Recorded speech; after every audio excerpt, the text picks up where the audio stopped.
Now, we know that our government here in Westminster is in favour of replacing Trident. Our message to them is we're not having that. It's great to know that we have other governments on our side against Trident, and none more prominent now than the government of Scotland. And so it's a great privilege for us today to welcome the First Minister of Scotland, Nicola Sturgeon. Welcome. Thank you very much indeed.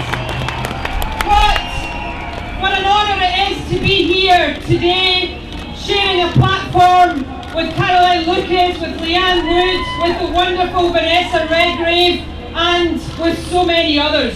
I am so proud to be here today with so many from across Scotland, showing solidarity with people right across the UK in saying no to the obscenity that is Trident nuclear weapons. I first joined the SNP 30 years ago. I know you don't think that is possible, but it's true. I joined the SNP 30 years ago this year, but I joined Scottish CND the year before that. And I have opposed nuclear weapons ever since.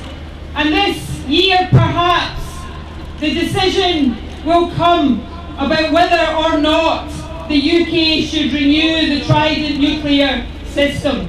This is, without a shadow of a doubt, one of the biggest and most important decisions that the UK Parliament will take in this term. And before those who support the renewal of Trident line up to tell us that it would be absurd, that it would be dangerous, that it would be out of step not to renew Trident, let us remind them of this. The vast, overwhelming majority of countries the world over do not have nuclear weapons.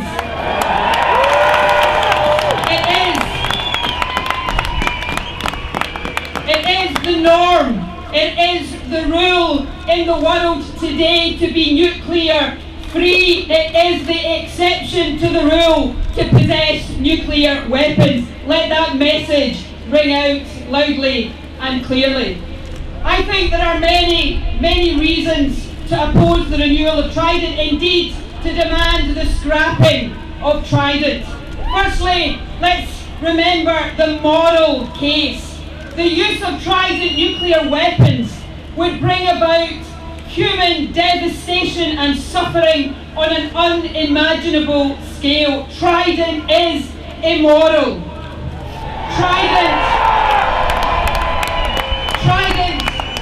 is also impractical in the modern world. Even the UK government has downgraded the risk of weapons proliferation compared to other risks that we face in the world, from terrorism to natural disasters and public health hazards.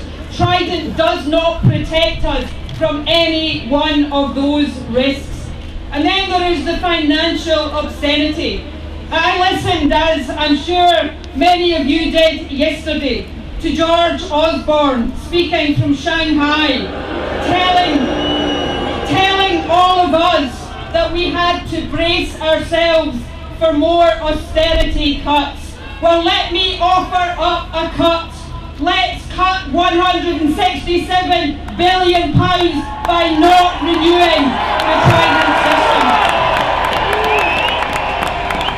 So there is the moral argument, there is the practical argument, there is the financial argument. I would so much rather see those billions of pounds spent on conventional forces, on health, on education, on giving our children the best start in life.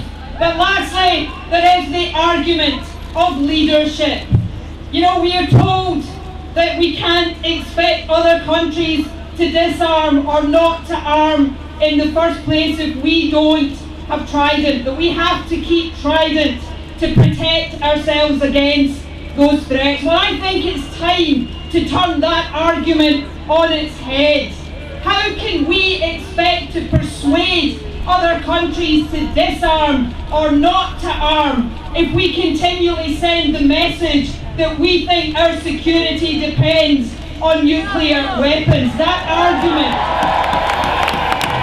is nonsensical.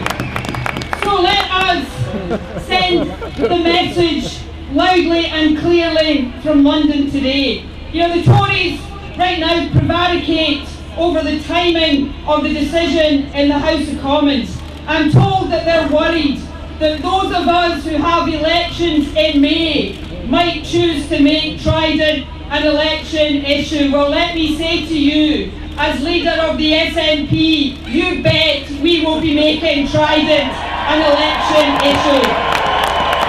This is our opportunity to say here today and to say in the coming weeks and months, no to Trident, no to nuclear weapons, yes to a world that is nuclear free. Thank you very much indeed.